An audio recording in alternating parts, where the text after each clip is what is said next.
انسان احساسات کا مجموعہ ہے۔ جب اس کو کوئی چوٹ لگتی ہے، کوئی حادثہ یاد آتا ہے، کوئی زندگی کی ایسی یاد جو تلخ ہو وہ جب اس کو یاد آتی ہے تو اس سے یہ افسردہ سا ہو جاتا ہے۔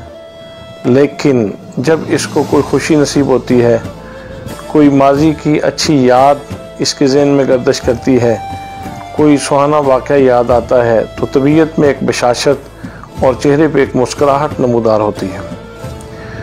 تو یہاں میں آپ کی خدمت میں صرف یہ عرض کرنا چاہوں گا کہ کسی مفتی صاحب سے یہ مسئلہ پوچھنے سے پہلے ذرا ضمیر کے مفتی سے پوچھیں کہ یادوں کی دنیا میں نبی مکرم صلی اللہ علیہ وآلہ وسلم کی تشریف آوری یہ کوئی کڑوی یاد ہے، یہ کوئی پریشان کن یاد ہے، یا یہ ایک فرحت افزا اور خوش کن یاد ہے اور یہ ماضی کا خوبصورت ترین واقعہ ہے، بلکہ کائنات کی تاریخ کا سب سے خوبصورت واقعہ ہے۔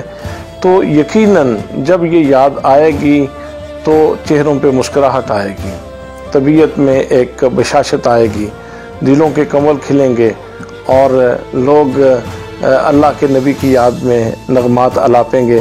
اس لیے یہ مسئلہ کتابوں سے پوچھنے سے پہلے ضمیر سے پوچھ لیا جائے تو تب بھی اختلافات ختم ہو سکتے ہیں۔ اللہ کریم ہمیں راہ ہدایت پہ چلنے کی توفیق مرحمت فرمائے۔